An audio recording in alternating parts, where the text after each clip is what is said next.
The machines hissed and clicked beside my son's broken body. ICU lighting doesn't flicker, but it still feels like a horror movie set. Cold, sterile, too bright for what should have been a quiet hell. The doctor's voice was robotic. Minimal chance of regaining consciousness. I nodded. Not because I accepted it, because I couldn't think of anything else to do. My wife squeezed my arm. "I'll get us something from the cafeteria." Her touch lingered. Too light, too fast.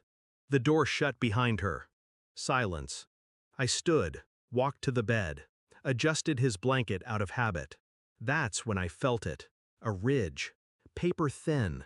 Folded. Hidden beneath the mattress foam like a secret trying not to breathe. I reached in, slow, pulled it free. My hands didn't shake. They should have. The note was in my son's handwriting. I recognized the slant, the loops of his Y's. Just 6 words. Dad. I heard Mom last night. I didn't move, didn't blink.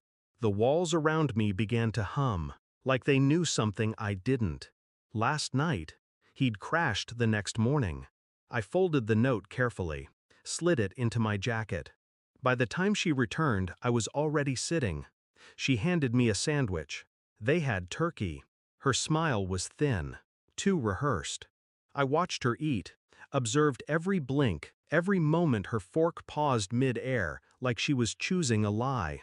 "I need some air," I said. She didn't stop me. Why would she?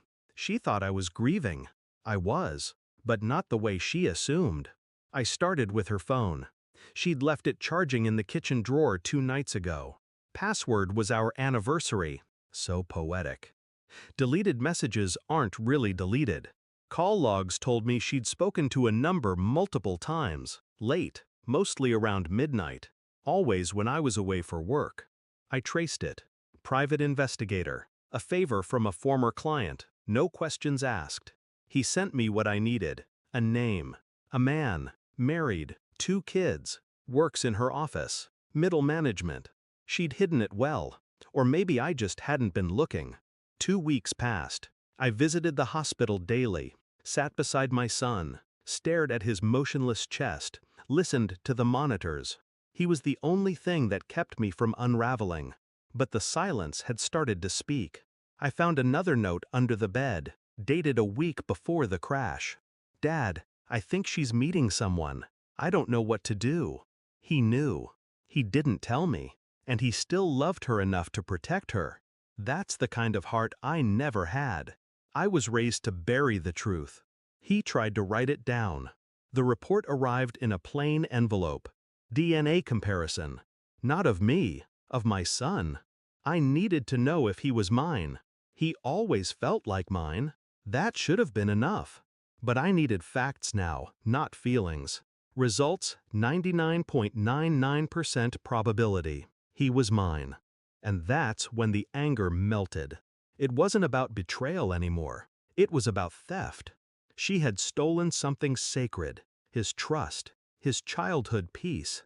And then she drove him, forced him into silence. I waited until she sat beside him the next evening. She was scrolling her phone, wearing that tired mask of grief. I handed her the note, not the DNA report, just the words. She read them, froze. Her lips parted, but no sound. She looked at me. I didn't blink. She whispered, "You went through his things?"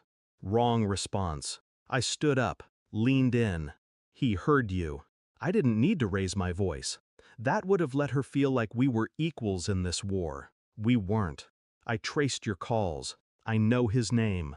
I know the hotel, the hours, everything. She paled. I stepped closer, whispered, "You didn't just cheat. You made our son your alibi." She tried to defend. "I never meant—" "No," I cut her off. "You just didn't care if it killed him." I handed her the second note. He knew. And he still loved you. She broke, finally, crumpled into herself like guilt had weight.